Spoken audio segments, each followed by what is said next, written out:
everybody, we are back with a fun workout for today. We're going to be doing the Lucky 7 AMRAP. So we're going to be doing a 7 exercise circuit. We're going to be doing 3 10-minute rounds. So as many rounds as you can complete in those 10 minutes is what we're going to be going for. So it's going to be a 30-minute workout. It's going to be full body, super challenging. The fun part is we have our trusted deck of cards back. So you're going to want to pull out all of your 5 through 9 cards in your deck. And then before you start each 10-minute round, you're going to draw 2 cards. I'm going to draw 2 here. So I have a 7 and a 6. You're going to add them together. That's going to be the number of repetitions you do for each exercise for that 10-minute round. So I'll be doing 13 reps for each exercise in this first round. As you go to your second round, you're going to pick 2 new cards. So for each of the 3 rounds, you're going to pick 2 new cards. So each round will be a different number of repetitions for each exercise. Some of the exercises will be really challenging if you try to do 13 for each side, if it's a single side movement. But really try to challenge yourself if you can. You're also going to want to add some weights to your workout as well. So try to make those as challenging as possible for the number of repetitions you're doing. So let's get started. We are going to start off with a squat. So kind of going back to the basics here. I'm going to hold my weight in the goblet position. So we are going to have feet hip width apart. From here, we're going to keep our shoulders back, chest proud, core engaged, and we're going to sit back into our squat and then really squeeze those glutes as we stand up, driving through the heels of our feet. So making sure that we're keeping our feet flat on the floor as we do each repetition. Again, always want to make sure that we're really sitting those hips back as we do each squat. From there, we're going to move into our bent over row. So you're going to have 2 weights for this. If you only have 1 weight that's challenging enough for this exercise, you could do it single arm as well. Just make sure you're doing all repetitions on each side. So from here, we are going to have feet hip width apart, shoulders back, chest proud, core engaged. We're going to hinge at the hips, bring the weights in front of us. From here, we're going to roll those weights up and back, making sure that we're squeezing our shoulder blades together with every repetition. Then we're going to move into our reverse lunge. I'm going to hang on to the weights here at my side. You could also hold 1 weight in the goblet position if you prefer. From here, we are going to have feet hip width apart in our starting position. We're going to step back with 1 foot, bring that knee down, really drive through the heel of the foot that's still planted with each repetition. Make sure you keep your shoulders back, chest proud, core engaged. You hear me say that all the time because we should be doing it with every exercise.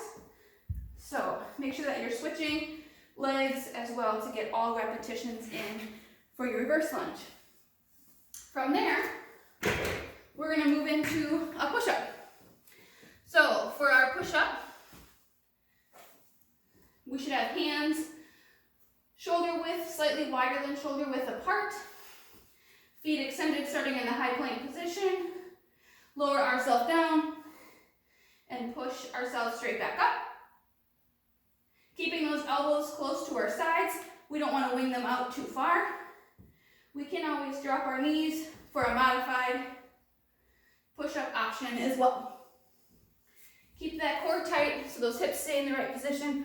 They're not sagging. You're also not bringing your butt too high in the air. So from there, we're going to move into a plank with hip taps. So for this, we're going to be in a high plank position, hands shoulder width apart, feet about hip width apart. As we're in the plank position, we're simply going to reach and touch our hip on each side. Trying not to let ourselves rotate too much, so really keep that core engaged, squeeze our glutes, our quads, as we do our hip tap. Again, we can always drop the knees to the modified plank position and do our hip taps from here. Whatever you find to be most comfortable for you. From there, we're going to move into our kettlebell swing.